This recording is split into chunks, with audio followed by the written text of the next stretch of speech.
નમસ્કાર વિદ્યાર્થી મિત્રો, વિશ્વગ્રામ વિદ્યાપીઠની યુટ્યુબ ચેનલમાં આપ તમામ વિદ્યાર્થી મિત્રોનું સ્વાગત છે। ધોરણ 9 સામાજિક વિજ્ઞાનની અંદર આપણે પ્રકરણ નંબર 11 ભારતનું ન્યાયતંત્ર એ આપણે છેલ્લા વિડીયોમાં શરૂ કર્યું। એમાં ન્યાયતંત્ર એટલે કે અદાલત વિશેની થોડી વાત કરી આપણે। એમાં સૌથી મહત્ત્વની વાત આપણે કરી હતી કે સર્વોચ્ચ અદાલત સુપ્રીમ કોર્ટ એના વિશે, એના ન્યાયાધીશની લાયકાત, એનું કાર્ય, આ બધા મુદ્દાની ચર્ચા કરી અને આપણે આજે નવો મુદ્દો જોઈએ। આપણે સર્વોચ્ચ અદાલતની સત્તાઓ અને એનું કાર્યક્ષેત્ર। સર્વોચ્ચ અદાલત પાસે કઈ કઈ સત્તાઓ છે અને એનું કાર્યક્ષેત્ર કયું છે એના વિશે વાત કરીએ આપણે। તો ભારતની સર્વોચ્ચ અદાલત દુનિયાની કોઈ પણ સર્વોચ્ચ અદાલતો કરતાં વિશેષ સત્તાઓ અને વિશાળ કાર્યક્ષેત્ર ધરાવે છે। દુનિયાની કોઈ પણ સર્વોચ્ચ અદાલતની વાત કરવી હોય આપણે, એના કરતાં પણ ભારતની સર્વોચ્ચ અદાલતનું કાર્યક્ષેત્ર વધુ છે। આ કાર્યક્ષેત્રને મૂળભૂત ક્ષેત્રાધિકાર, વિવાદ ક્ષેત્રાધિકાર, સલાહકારી ક્ષેત્રાધિકાર એમ 3 પ્રકારમાં વહેંચી શકાય। એમાં સૌથી પહેલો મુદ્દાની આપણે વાત કરીએ, મૂળભૂત ક્ષેત્રાધિકાર। જ્યારે અદાલતને સૌપ્રથમ જ તકરાર સાંભળીને નિર્ણય આપવાની સત્તા હોય તેને મૂળ ક્ષેત્રાધિકાર કહી શકાય। અને કેસનો નિર્ણય કરવાની સત્તા જે અન્ય કોઈ અદાલતોને નથી તે સર્વોચ્ચ અદાલતને છે। આ અધિકારમાં નીચેના પક્ષકારો હોવા જોઈએ જેમના વિવાદનું નિરાકરણ કરવાની સત્તા ધરાવે છે। સર્વોચ્ચ અદાલત પાસે જે કાંઈ અધિકાર છે, જે ચુકાદો આપવાનો અધિકાર છે, બીજી કોઈ નીચલી અદાલત પાસે નથી। સર્વોચ્ચ અદાલતે જે કાંઈ ચુકાદો આપ્યો છે એને નીચલી અદાલતો એટલે કે હાઈકોર્ટ કે જિલ્લા કોર્ટ નકારી શકાતું નથી। માત્ર ને માત્ર રાષ્ટ્રપતિ જ એ કેસની અંદર કોઈ પણ પ્રકારનું ચુકાદામાં ફેરફાર કરવો હોય તો કરી શકે છે, પણ એના પછીનો મુદ્દો છે। સૌથી પહેલો મુદ્દો જોઈએ આપણે, સંઘ સરકાર અને એક કે તેથી વધુ રાજ્યો વચ્ચેના ઝઘડા કે વિવાદનું નિવારણ લાવવાની સત્તા આ સર્વોચ્ચ અદાલત ધરાવે છે। કદાચ સંઘ સરકાર એટલે કે સરકારની અંદર કોઈ પણ પ્રકારનો વિવાદ થયો હોય, આપણે બધાને ખ્યાલ છે કે સરકાર, સંસદ ભવનની અંદર જે સરકાર કામ કરી રહી છે એમાં આપણે ઘણી વખત જોયું હશે કે સત્તા પક્ષ અને વિપક્ષ કે જે સત્તા ઉપર નથી, આ બંનેની વચ્ચે ક્યારેક ઝઘડાઓ થાય છે તો એ ઝઘડાનું સમાધાન અથવા તો સોલ્યુશન લઈ આવવાની સત્તા સર્વોચ્ચ અદાલત પાસે છે। ત્યારબાદ બીજો મુદ્દો આમાંમાં કે રાજ્ય વચ્ચેના ઝઘડાઓ થાય। કદાચ ગુજરાત રાજ્ય છે, મહારાષ્ટ્ર સાથે કોઈ ઝઘડો થયો હોય, કોઈ પણ રીતે, કાં તો સીમાનો ઝઘડો થયો હોય, કોઈ પણ પ્રકારની વ્યવસ્થાને લઈને ઝઘડો થયો હોય, તો આ ઝઘડાનું સમાધાન માત્ર ને માત્ર સર્વોચ્ચ અદાલત કરી શકે છે। બંને રાજ્યોની હાઈકોર્ટની પાસે એ સત્તા છે નહીં। બીજો મુદ્દો, એક તરફ ભારત સરકાર અને એક કે તેથી વધુ રાજ્યો, બીજી તરફ એમ એક કે તેથી વધુ અન્ય રાજ્યો વચ્ચેના મતભેદો કે તકરારો કે સંઘર્ષનો ઉકેલ લાવવાની પણ સત્તા છે। કદાચ એવું પણ બને કે સંઘ સરકાર કે જે કેન્દ્રમાં બેઠેલી જે સરકાર છે એ સરકાર અને એની સામે ભારતના અન્ય રાજ્યો, એક કરતાં વધુ રાજ્યો, 2, 3, 5 કે ગમે એટલા,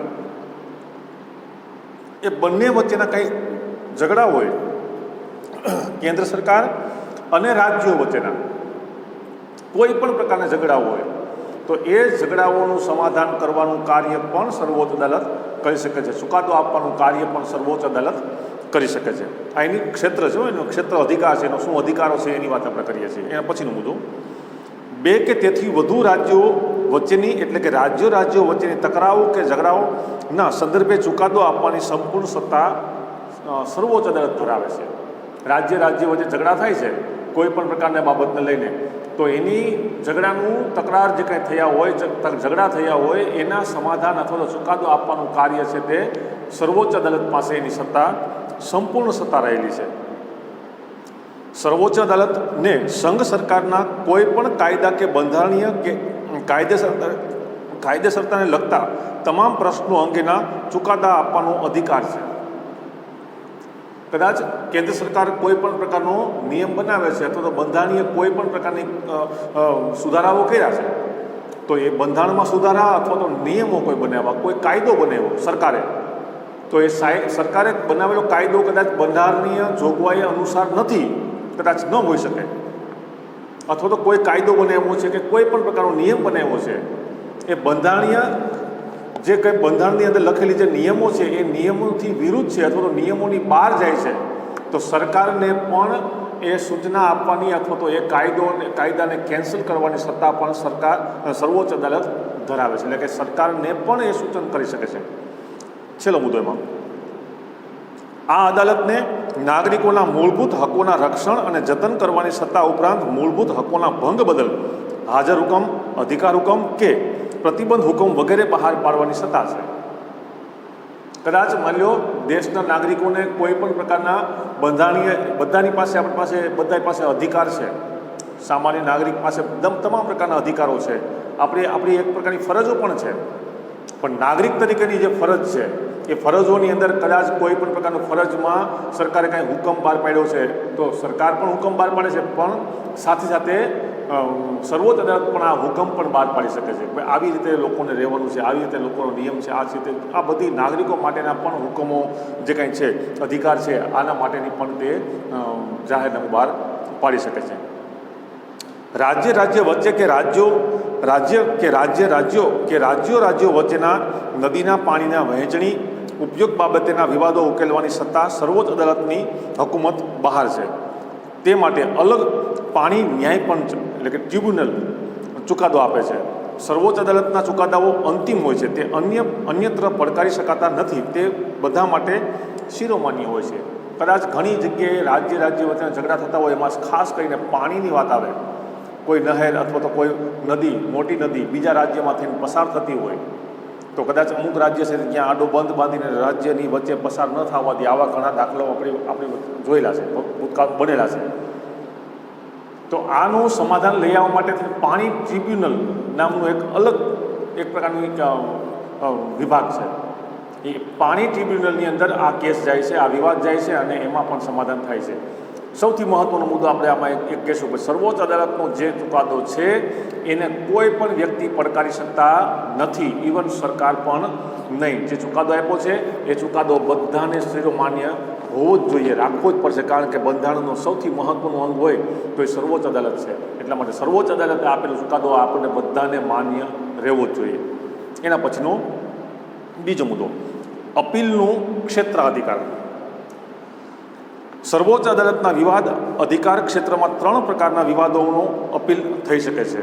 પહેલું, બંધારણીય અર્થઘટનના કેસો, બીજું, દીવાની દાવાઓ અંગેના કેસો, અને ત્રીજું, ફોજદારી દાવા અંગેના કેસો. આ 3 પ્રકારના એમાં અપીલ એટલે કે એમાં કેસ થઈ શકે છે. તો બંધારણીય અર્થઘટનની વાત આપણે કરવી હોય તો ભારતનું બંધારણ જે છે એનું અર્થઘટન દરેક વ્યક્તિ અલગ અલગ રીતે કરતા હોય છે. સરકાર ફરે એટલે એનું અર્થઘટન અલગ કરતી હોય એની સમજણ પ્રમાણે.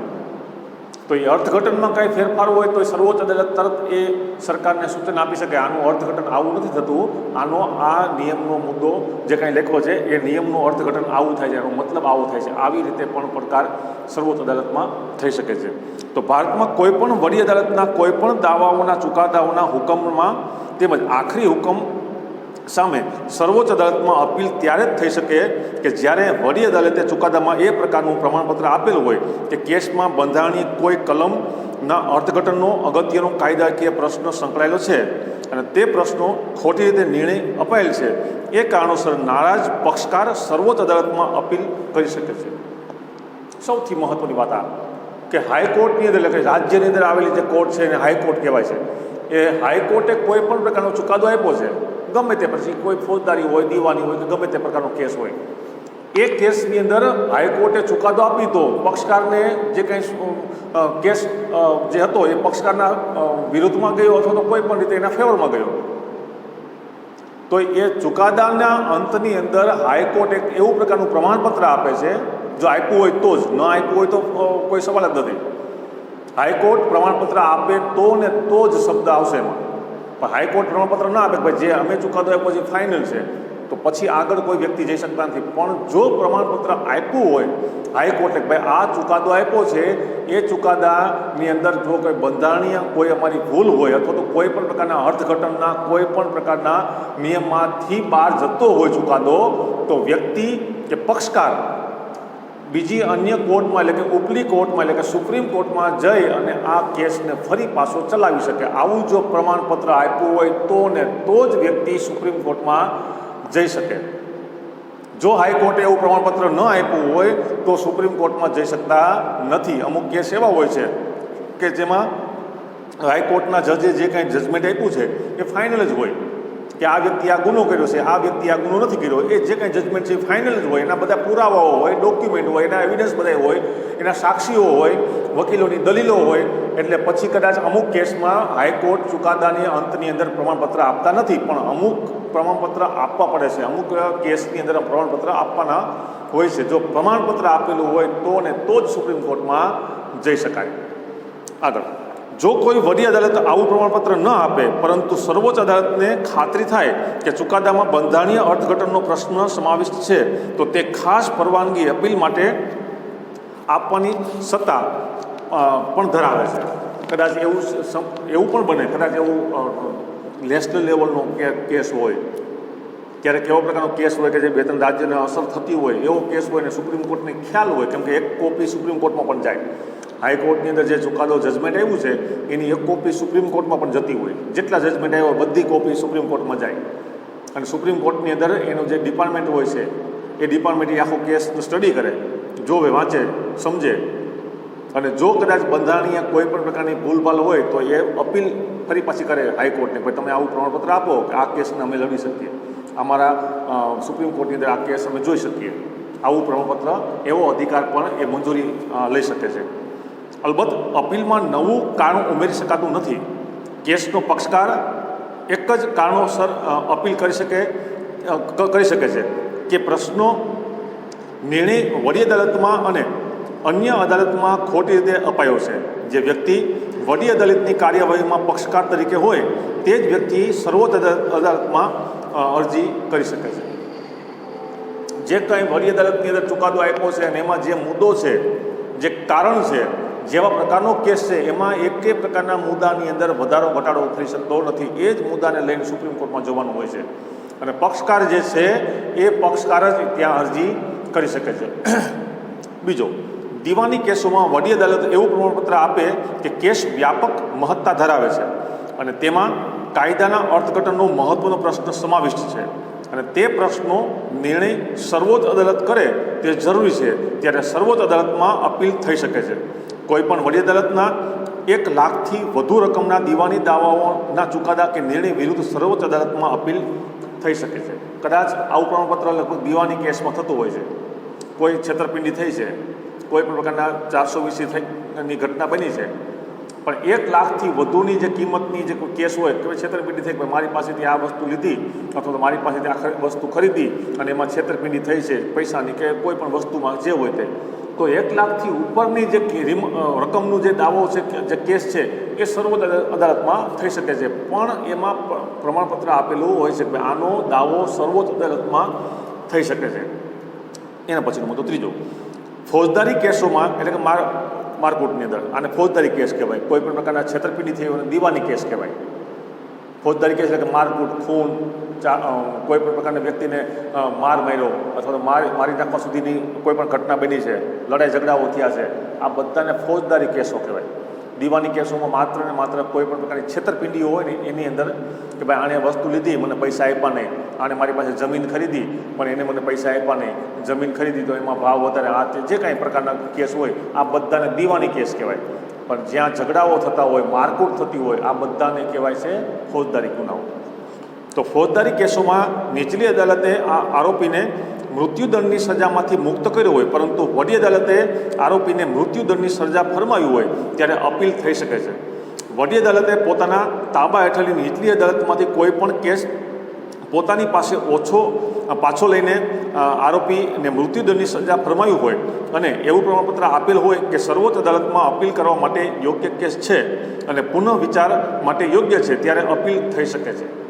ક્યારેક ખૂન કેસની વાત આપણે આવી હોય ક્યારેક, અને કોઈ વ્યક્તિને મૃત્યુદંડ મળ્યો હોય, ફાંસીની સજા આપી હોય કોઈ પણ અદાલતે, જિલ્લા અદાલતે, તો એ કેસ પાછો હાઈકોર્ટમાં જાય છે અને હાઈકોર્ટ ફરી પાછો એ કેસને જોવે છે અને કેસને જોઈને પછી એવું પ્રમાણપત્ર આપે છે કે આ વ્યક્તિને કદાચ સજાની અંદર અમારી કાંઈ ભૂલ થઈ હોય અથવા તો સજા આપવામાં કાંઈ અમારા ચુકાદામાં ફેરફાર છે તો આ વ્યક્તિ સર્વોચ્ચ અદાલતની અંદર પડકારી શકે. આવા કેસ ઘણી વખત બનતા હોય છે. તમે ક્યારેક વખત જોશો કે જેને જેને મૃત્યુદંડની સજા આવી છે, આપેલી હોય, આપણે ભૂતકાળની અંદર ઘણા કેસો એવા બન્યા છે, તો એ મૃત્યુદંડની સજા માટે લોકો ઘણી વખત સુપ્રીમ કોર્ટ સુધી પહોંચે છે. સુપ્રીમ કોર્ટ પછી ચુકાદો આપે છે અને સુપ્રીમ કોર્ટ ચુકાદો આપે ને હજી એ પક્ષકારને એવું કંઈક છે કે ભાઈ હજી મને સજા વધુ લાગે છે, હું ગુનેગાર નથી, તો એ રાષ્ટ્રપતિને પણ અપીલ કરી શકે છે. એને દયાની અરજી કહેવાય. સર્વોચ્ચ અદાલત પોતાના આપેલા ચુકાદાનું પોતે જ પુનઃઅવલોકન એટલે કે સમીક્ષા કરી અન્ય કોઈ પણ અદાલતમાં ચાલતા કેસને પોતાની અદાલતમાં તબદીલ ટ્રાન્સફર કરી શકે છે. સંસદ કાયદા ઘડીને આ અદાલતની સત્તા અધિકારો વધારો કરી શકે છે. કોઈ પણ વડી અદાલત છે એ પોતાના અમુક કેસ એવો હોય તો એનો ટ્રાન્સફર કરી શકે, પોતાની અદાલતમાં લઈ શકે છે, જોઈ શકે છે અને સુપ્રીમ કોર્ટ સુધી એ કેસ પહોંચે છે. સંસદની અંદર જે સરકાર છે એણે પણ આ કેસની અંદર કોઈ પણ પ્રકારનું પોતાના ચુકાદાની અંદર કાંઈ પણ પ્રકારની જરૂર પડે તો એ પણ એમાં કામ કરી શકે છે. સત્તાઓ, અધિકારો એની પાસે છે. એના પછીનો ત્રીજો મુદ્દો, સલાહ ક્ષેત્રાધિકાર. સલાહ ક્ષેત્રાધિકાર. જો રાષ્ટ્રપતિને અમુક ચોક્કસ બાબતો કે પ્રશ્નો કે અગત્યનો કાયદાકીય પ્રશ્ન અથવા તો જાહેર હિતને સ્પર્શનો કોઈ કાયદો હોય તેમાં સર્વોચ્ચ અદાલતનો અભિપ્રાય લેવાનું યોગ્ય લાગે તો તે પ્રશ્ન રાષ્ટ્રપતિ સર્વોચ્ચ અદાલતને વિચારણા માટે મોકલી શકે છે. આ જોગવાઈ હેઠળ કાયદાનો પ્રશ્નો, હકીકતોનો કોઈ પ્રશ્ન, બંધારણીય અર્થઘટનનો કોઈ પ્રશ્ન, કોઈ ખરડાની કાયદેસરતાને લગતા પ્રશ્નો પર રાષ્ટ્રપતિ સર્વોચ્ચ અદાલતની સલાહ મેળવી શકે છે. પરંતુ જો સર્વોચ્ચ અદાલતને વિચારણા હેઠળ મોકલેલ પ્રશ્ન પર વિચારણા કે અભિપ્રાય આપવાનું યોગ્ય ન જણાય તો સર્વોચ્ચ અદાલત તે રાષ્ટ્રપતિને પરત મોકલી શકે છે અને જો અભિપ્રાય કે સલાહ આપે તો તે સલાહ કે અભિપ્રાય રાષ્ટ્રપતિ માનવા માટે બંધન કરતા નથી. ક્યારેક રાષ્ટ્રપતિ પાસે પણ અમુક ચુકાદાઓ પડ્યા હોય છે તો એ કદાચ સુપ્રીમ કોર્ટને, સર્વોચ્ચ અદાલતને એમાં કોઈ પણ પ્રકારના સલાહ અથવા તો સૂચન માટે એ મોકલે કેસ અને સર્વોચ્ચ અદાલત એ આખો કેસ સ્ટડી કરે, સમજે અને પછી એમાં જો કંઈ પ્રકારનો ફેરફાર કરવો હોય તો રાષ્ટ્રપતિને એ ફરી પાછું આપી શકે છે. હવે આમાં આવો સુધારો થઈ શકે એમ છે. રાષ્ટ્રપતિ છે ને બંધન કરતા નથી ને મન થાય તો જ એ જે સુપ્રીમ કોર્ટે જે કંઈ ચુકાદો આપ્યો છે, જે સલાહ આપી છે એને અનુસરે. પણ જો એને એમ ન લાગે કે નહીં આ અનુસરવા જેવું નથી તો રાષ્ટ્રપતિ ન અનુસરી શકે. કેમ કે રાષ્ટ્રપતિ છે બંધારણના સૌથી મહત્ત્વના અને મુખ્ય વડા છે, સર્વોચ્ચ અદાલતથી પણ ઊંચા. એના પછીનો ચોથો મુદ્દો, અન્ય સત્તાઓ. સર્વોચ્ચ અદાલતને અગાઉ આપેલા પોતાના નિર્ણય કે ચુકાદાની પુનઃ સમીક્ષા કરવાની સત્તા હોય છે. જે કંઈ નિર્ણય આપ્યો છે ફરી પાછું કદાચ સત્તા એ પાસે એ કેસ ફરી પાછો અમારે લેવો છે. સર્વોચ્ચ અદાલતી તિરસ્કાર માટે સજા ફરમાવી શકે છે. રાષ્ટ્રપતિ કે ઉપરાષ્ટ્રપતિની ચૂંટણી માટેના ચૂંટણી પંચના ચૂંટણી વિષયક વિવાદ ઉકેલવાની સત્તા છે. નાગરિકોના મૂળભૂત હકોના રક્ષણ કરવા સંબંધમાં કારોબારીના કોઈ પગલાંને, કાયદાને, આદેશને કે હુકમને બંધારણ સામે સુસંગત નથી તેના આધારે તે હુકમોને ગેરબંધારણીય અને રદબાતલ કરવાની સત્તા પણ ધરાવે છે. ચૂંટણી પંચને પણ તે સુપ્રીમ કોર્ટ છે તે સૂચનો આપી શકે. સુપ્રીમ કોર્ટની અંદર ચૂંટણી પંચને કોઈ પણ પ્રકારની ભૂલ થતી હોય, ચૂંટણી પંચે કાંઈ પણ પ્રકારનો ગુનો કર્યો હોય, ચૂંટણી પંચે કાંઈ પણ પ્રકારના નિયમમાં કાંઈ પણ પ્રકારની ખામી રાખી દીધી હોય તો એને પણ સૂચન આપવાની સત્તા સર્વોચ્ચ અદાલત પાસે રહેલી છે. એ સત્તા તેને બંધારણીય ઇલાજોના હકના રક્ષણ હેઠળ બંધારણમાં સર્વોચ્ચ અદાલતને આપવામાં આવી છે. આમ સર્વોચ્ચ અદાલત બંધારણના અને અન્ય નાગરિકોના હકોના રક્ષક વાલી તરીકેની ફરજો અદા કરે છે. સર્વોચ્ચ અદાલત છે બંધારણના રક્ષક છે અને આપણા બધાના એટલે નાગરિકોના વાલી તરીકેનું કામ કરે. શું કામ વાલી તરીકે? કારણ કે આપને કોઈ પણ પ્રકારની ક્ષતિ અથવા તો કોઈ પણ પ્રકારની સમસ્યા આવે તો એ સમસ્યાનું સમાધાન સુપ્રીમ કોર્ટ દ્વારા થઈ શકે છે. કોઈ પણ પ્રકારની તકલીફ હોય તો એનું સમાધાન એટલા માટે આપણો વાલી તરીકે, ભારતના તમામ નાગરિકના વાલી તરીકેનું કામ કરે છે અને બંધારણના રક્ષક તરીકેનું કાર્ય પણ આ સુપ્રીમ કોર્ટ કરે છે. એના પછીનું બીજી અદાલત, નઝીરી અદાલત, કોર્ટ ઓફ રેકોર્ડ્સ, કે જ્યાં બધા જ રેકોર્ડ સચવાયેલા હોય, જેટલા કેસ ચાલતા હોય, થઈ ગયા હોય પૂરા, જેનું સોલ્યુશન આવી ગયું હોય, આવા બધા જ કેસનું એને રેકોર્ડ કહેવાય. કે અમુક વર્ષ પછી ફરી પાછો કેસ ખોલવો પડે એવો હોય અમુક કેસમાં કદાચ, તો એમાં રેકોર્ડ્સમાં પડ્યા હોય, એક પ્રકારની એવી સાચવણીની જગ્યા છે. તો નઝીરી અદાલત એટલે કે એવી અદાલત કે જેનું રેકર્ડ પુરાવાકીય મૂલ્ય ધરાવે છે અને જ્યારે તે રજૂ કરાય ત્યારે તેની કાયદેસરતા સામે કોઈ વાંધો લઈ શકાતો નથી. જે કેસ ચાલતા હોય એ નઝીરી અદાલતમાં એ કેસની એક ફાઇલ ત્યાં ગઈ હોય અને ક્યારેક જરૂર પડે, દાખલા કે સુપ્રીમ કોર્ટને ગુજરાતમાં આપેલો કોઈ ચુકાદો છે એના કેસની વિશે માહિતી જોઈ છે તો બીજા કોઈ પાસેથી નહીં લે, એ કોર્ટ્સ ઓફ રેકોર્ડ પાસેથી, નઝીરી અદાલત પાસેથી લેશે રેકોર્ડ આખો, કે ભાઈ આ કેસમાં અમને બધા કાગળિયાઓ આપો જોઈએ. એટલે નઝીરી અદાલત જે છે, કોર્ટ ઓફ રેકોર્ડ જે છે, એ આ બધા ડોક્યુમેન્ટ ત્યાં પૂરા પાડે અને એને એ ડોક્યુમેન્ટની સામે કોઈ વ્યક્તિ વાંધો ઉપાડી શકે નહીં, સુપ્રીમ કોર્ટ પણ નહીં, કોઈ નાગરિક પણ નહીં, કોઈ પણ પ્રકારના ન્યાયાધીશ પણ એ કોર્ટ્સ ઓફ રેકોર્ડનો જે ફાઇલ ગઈ છે એની સામે કોઈને વાંધો આવો ઉપાડી શકે નહીં કોઈ. સર્વોચ્ચ અદાલતના ચુકાદાઓ અથવા નિર્ણયો કાયમી દસ્તાવેજો ગણાય છે અને તે સર્વેને શિરોમાન્ય ગણાય છે. તેનો ઉપયોગ તાબાની અદાલતના મુકદ્દમાઓ એટલે કે કેસમાં નિર્ણય વખતે સંદર્ભ તરીકે લેવાય છે. તેમાં ધારાધોરણો તાબાની અદાલતો માટે બંધન કરતા છે. તેના પ્રત્યે અવગણના કે તિરસ્કાર બતાવનાર સજાને પાત્ર છે. નઝીરી અદાલતમાંથી આવેલા જે કાંઈ રેકોર્ડ્સ છે, અમુક પ્રકારના જે ફાઇલ છે, એની સામે કોઈ પણ વ્યક્તિ વાંધો દર્શાવે કે કોઈ એ ખોટું છે આવું સાબિત કરવા માંગે તો એ કદાચ વ્યક્તિ સજાને પાત્ર છે. કારણ કે કોર્ટ્સ ઓફ રેકોર્ડની અંદર જે પુરાવાઓ જતા હોય છે અથવા તો ત્યાં રાખવામાં આવતા હોય છે રેકોર્ડ્સ તરીકે, એ બધા જ પુરાવાઓ ખરાઈ કરીને પછી જ રાખવામાં આવે છે, એમના કોઈ પણ પ્રકારના કાગળ રખાતા નથી. એના પછી વડી અદાલત, હાઈકોર્ટ.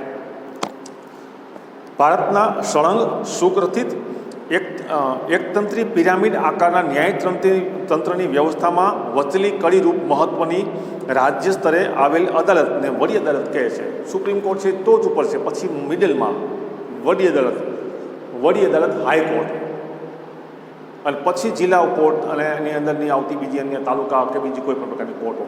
તો મહત્વનું એટલે કે વડી અદાલત જે છે તે મિડલની અંદર આવેલું, પિરામિડની અંદર મિડલની અંદર આવેલો એક ભાગ છે. રાજ્યના વિસ્તારોમાં સર્વોપરી છે. કોઈ પણ રાજ્ય છે એ આખા રાજ્યનો જે વિસ્તાર છે એમાં મેન છે, તે સર્વોપરી એટલે કે મેન મુખ્ય. પ્રત્યેક એકમ રાજ્યમાં એક વડી અદાલતની બંધારણમાં જોગવાઈ કરવામાં આવી છે. દરેક રાજ્યમાં એક વડી અદાલત હોય છે.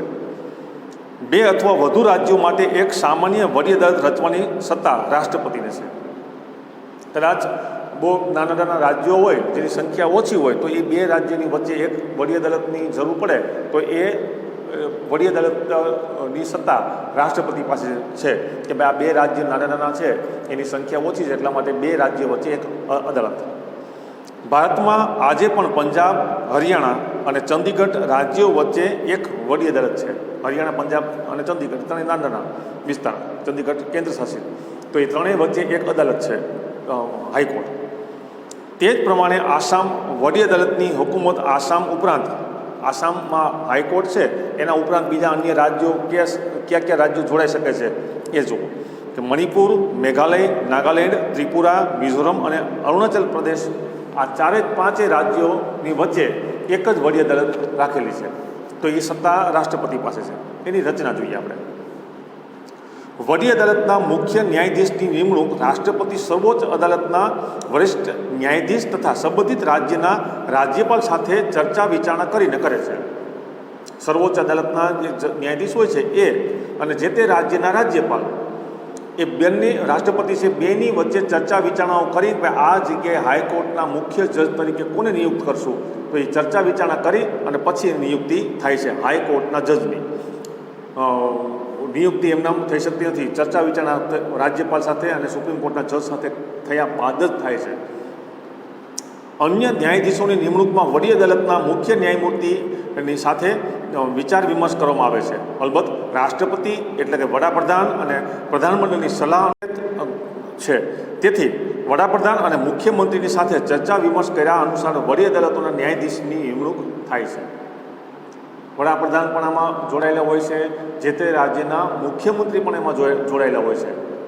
અને ત્યારબાદ રાજ્યપાલ, રાષ્ટ્રપતિ આ બધા સાથે જોડાય અને હાઈકોર્ટના મુખ્ય ન્યાયાધીશની નિમણૂક થાય છે અને એની અંડરમાં આવતા બીજા ન્યાયાધીશો જે છે, મુખ્ય ન્યાયમૂર્તિ હાઈકોર્ટના અને ન્યાયાધીશો, ન્યાયમૂર્તિ સૌથી ટોચ એટલે કે હાઈકોર્ટના મેઇન જજ અને એની નીચે આવતા બીજા ન્યાયાધીશો, એ બધાની નિમણૂક એ રાષ્ટ્રપતિ, વડાપ્રધાન, રાજ્યપાલ અને જે તે રાજ્યના મુખ્યપ્રધાન આ બધા ભેગા મળીને ચર્ચા વિચારણાઓ, સલાહ વિમર્શ કરી અને પછી એની નિયુક્તિ થાય છે. વડી અદાલતોના ન્યાયાધીશોની મુદત 62 વર્ષની વય થાય ત્યાં સુધી હોય છે. કોઈ પણ હાઈકોર્ટના જજ હોય એની ઉંમર 62 વર્ષની હોય ત્યાં સુધી જ રહી શકે, પછી તે હોદ્દા ઉપરથી તે નિવૃત્ત થાય છે. તેઓ રાષ્ટ્રપતિને સંબોધીને રાજીનામું આપી શકે છે. વડી અદાલતના કોઈપણ ન્યાયાધીશને તેમની સત્તા સામે ગેરવર્તન કે ગેરરીતિના કારણોસર રાષ્ટ્રપતિ બંધારણીય જોગવાઈ અનુસાર સંસદમાં મહાભિયોગની કાર્યવાહીની પ્રક્રિયા પૂર્ણ કરેથી આરોપ સાબિત થયેથી હોદ્દા પરથી બરતરફ કરી શકે છે. આમાં પણ મહાભિયોગ શબ્દ આવ્યો છે. કદાચ હાઈકોર્ટના જજે કોઈ જાતની ક્ષતિ અથવા તો કોઈ ભૂલ હોય અથવા તો કોઈ પણ પ્રકારની ખામી એના કાર્યમાં આવી તો એને સસ્પેન્ડ એમનું ડાયરેક્ટ નહીં, પણ સરકારની અંદર મહાભિયોગ પસાર થાય છે અને પછી એને હોદ્દા પરથી બરતરફ કરવામાં આવે છે. એને સસ્પેન્ડ કે ડિસમિસ શબ્દ આવતો નથી. વડી અદાલતના ન્યાયાધીશોની ભારતના કોઈપણ રાજ્યમાં બદલી થઈ શકે છે. ગુજરાત રાજ્યમાં હાઈકોર્ટના જજ રહ્યા, એ પછી મહારાષ્ટ્રમાં જાય, રાજસ્થાનમાં જાય, જવું ત્યાં તેની બદલી થઈ શકે છે. બધી વડી અદાલતોમાં ન્યાયાધીશોની સંખ્યા એક સરખી હોતી નથી. રાષ્ટ્રપતિને જરૂર જણાય તેવા પડતર કેસોની સંખ્યા અને કામકાજના બોજાને ધ્યાનમાં લઈ 2 વર્ષની મુદત માટે એડહોક ધોરણે વધારાના કાર્યકારી હાઈકોર્ટના ન્યાયાધીશની નિમણૂક કરી શકે છે. હાઈકોર્ટની અંદર દરેક રાજ્યના હાઈકોર્ટના જજોની સંખ્યા એક સરખી હોતી નથી, વધઘટ હોય છે. અમુક રાજ્યની અંદર કેસોની સંખ્યા વધારે હોય તો રાષ્ટ્રપતિ છે તે એડહોક તરીકે કામ ચલાવ અમુક ન્યાયાધીશની નિમણૂક કરે છે. પછી કેસનું સમાધાન થઈ જાય, કેસ પતી જાય, અમુક કેસ ઘટી જાય, પછી એ એડહોક તરીકે જે નિમણૂક થયેલા છે એ ફરી પાછા જે તે જગ્યાએ જ્યાં જજ હોય ત્યાં એને મોકલી આપવામાં આવે છે. સર્વોચ્ચ અદાલત અને વડી અદાલતોનું કામકાજ અંગ્રેજી ભાષામાં થાય છે, ઇંગ્લિશમાં છે. પણ જો કોઈ રાજ્યની ધારાસભા પોતાના રાજ્યની ભાષામાં જે તે રાજ્યની વડી અદાલતમાં પોતાનું કામકાજ કરી શકે તેવો ઠરાવ પસાર કરે તો તે રાજ્યની વડી અદાલતમાં તે ભાષામાં કામકાજ કરી શકાય છે. લગભગ હાઈકોર્ટની અંદર અંગ્રેજીમાં જ બધું કામકાજ ચાલતું હોય, એના કેસ જે ચાલતા હોય તેના ડોક્યુમેન્ટ બધા જજ અને વકીલની જે ચર્ચાઓ છે આ બધું લગભગ અંગ્રેજીમાં ચાલતું હોય છે. પરંતુ કોઈ પણ રાજ્ય એવું ઈચ્છે કે ભાઈ આ હાઈકોર્ટનું તમામ પ્રકારનો વહીવટ છે તે આ ભાષામાં થવો જોઈએ, અથવા તો એની રાજ્ય ભાષામાં અથવા તો હિન્દીમાં કે કોઈ પણ બીજી જે અનુકૂળ આવતી હોય તે એ ભાષામાં તો એ પસાર કરે તો એ રાજ્યની અંદર એ હાઈકોર્ટનું કાર્ય અથવા તો જે કાંઈ કામકાજ છે તે જે તે ભાષા નક્કી કરી હોય એ ભાષામાં થઈ શકે. પણ લગભગ બધે ભારતના આખા દેશની તમામ પ્રકારની જે હાઈકોર્ટો છે એમ બધી જગ્યાએ લગભગ અંગ્રેજીમાં જ કામકાજ થાય છે, અંગ્રેજી ભાષાનો જ ઉપયોગ થાય છે, ડોક્યુમેન્ટ અને ચર્ચાઓ. હવે હાઈકોર્ટના જજની લાયકાત જોઈ લઈએ આપણે. બંધારણીય જોગવાઈ અનુસાર વડી અદાલતમાં નિમણૂક પામનાર વ્યક્તિ તે ભારતનો નાગરિક હોવો જોઈએ. બધામાં સરખી જ આવશે પણ થોડો ફેરફાર છે. બીજો મુદ્દો, એની લાયકાત શું છે, હાઈકોર્ટના જજની લાયકાત શું છે તે. એમાં સૌથી પહેલો મુદ્દો આવી ગયો, બધામાં એક સરખો મુદ્દો આવશે કે તે સૌથી પહેલાં તો ભારતનો નાગરિક હોવો જોઈએ. ભારતના રાજ્યોમાં આવેલી કોઈ પણ નીચલી અદાલતોમાં ઓછામાં ઓછા 10 વર્ષ સુધી તેણે ન્યાયિક હોદ્દા ધરાવેલ હોવા જોઈએ. કોઈ પણ જિલ્લામાં કે તાલુકાની અંદર 10 વર્ષ સુધી ન્યાયિક હોદ્દો તેમાં જજ તરીકે કામ કરેલા હોવા જોઈએ 10 વર્ષ સુધી, તો આ વ્યક્તિ છે તે હાઈકોર્ટના જજ બની શકે, ન્યાયાધીશ. ન્યાયમૂર્તિ નહીં, ન્યાયમૂર્તિની નિમણૂક છે તે રાષ્ટ્રપતિ કરે છે. તેણે વડી અદાલતમાં ઓછામાં ઓછા 10 વર્ષ સુધી વકીલાત કરી હોય, તે ઉપરાંત એની પાસે એવો પ્રકારનો અનુભવ હોય કે તે હાઈકોર્ટની અંદર 10 વર્ષ સુધી વકીલ તરીકે કામ કર્યું હોય, કાં 10 વર્ષ સુધી કોઈ પણ નીચલી અદાલતમાં જજ અને કાં 10 વર્ષ સુધી તે હાઈકોર્ટની અંદર વકીલાત તરીકે કામ કર્યું હોય. રાષ્ટ્રપતિની દ્રષ્ટિએ તે ન્યાયવિદ કે નિષ્ણાત બંધારણીયવિદ કે પ્રસિદ્ધ કાયદાશાસ્ત્રી હોવા જોઈએ. રાષ્ટ્રપતિની દ્રષ્ટિએ ભાઈ કોઈ કાયદાશાસ્ત્રી છે, કોઈ ન્યાયવિદ છે, બંધારણના જાણકાર વ્યક્તિ છે, આવા પણ હોવા જોઈએ. અને એને પછી છેલ્લો, તેની ઉંમર 62 વર્ષ કરતાં ઓછી હોવી જોઈએ. હાઈકોર્ટના જજની ઉંમર 62 કરતાં, કેમ કે નિવૃત્તિનો વય કેટલું છે એનું 62 વર્ષનું, તો 62 વર્ષ 55, 58, 60ની આસપાસ હોય તો આ વ્યક્તિ છે તે બંધારણના નિયમ પ્રમાણે તે હાઈકોર્ટના જજ બની શકે છે. આમ વડી અદાલતના ન્યાયાધીશ તરીકે નિમાયેલ વ્યક્તિએ પોતાનો હોદ્દો ધારણ કરતાં પહેલાં રાજ્યના રાજ્યપાલ અથવા આ સંદર્ભમાં તેમને નિમેલ કોઈ વ્યક્તિ સમક્ષ હોદ્દાની ગુપ્તતાના શપથ લેવાના હોય છે અને પ્રતિજ્ઞાપત્ર પર સહી કરવાની હોય છે. હાઈકોર્ટના જજ બનવા માટે બની ગયા પછી એને રાજ્યપાલ સમક્ષ એને શપથ લેવાના હોય છે કે જે કાયદાકીય રીતે જે છે એની ગુપ્તતા એ જાળવી રાખવા માટે એની શપથ લેવાય છે અને પ્રતિજ્ઞાપત્ર ઉપર એને સહી કરી અને પછી એનો હોદ્દો સંભાળવાનો હોય છે. તો આ મુદ્દો આપણે હાઈકોર્ટના જજની પણ વાત કરી અને સુપ્રીમ કોર્ટનો જે ક્ષેત્ર અધિકાર છે એની પણ વાત કરી. આના પછીનો મુદ્દો જે છે એ આપણે આના પછીના વિડીયોમાં લેશું. આની સાથે જે તમને હોમવર્ક મોકલવામાં આવે એ હોમવર્ક તમારે કમ્પ્લીટ કરી અને વર્ગ શિક્ષકને મોકલવાનું છે. હોમવર્ક નોંધી લેજો. પ્રશ્ન પહેલો, મૂળભૂત ક્ષેત્રાધિકાર વિશે સમજાવો. મૂળભૂત ક્ષેત્રાધિકાર વિશે સમજાવો. પ્રશ્ન બીજો, ટૂંક નોંધ લખો. નજીરી અદાલત. નજીરી અદાલત ટૂંક નોંધ લખો. એને આઈએમપી પણ રાખજો, પરીક્ષામાં વારંવાર પૂછાય છે. પ્રશ્ન ત્રીજો, હાઈકોર્ટના ન્યાયાધીશની લાયકાત જણાવો. હાઈકોર્ટના ન્યાયાધીશની લાયકાત જણાવો. આ ત્રણેય પ્રશ્ન તમારે રફ બુકની અંદર લખી અને તમારા વર્ગ શિક્ષકને મોકલવાનો છે. તો આજનો વિડીયો આપણે અહીં સુધી રાખીએ. ધન્યવાદ.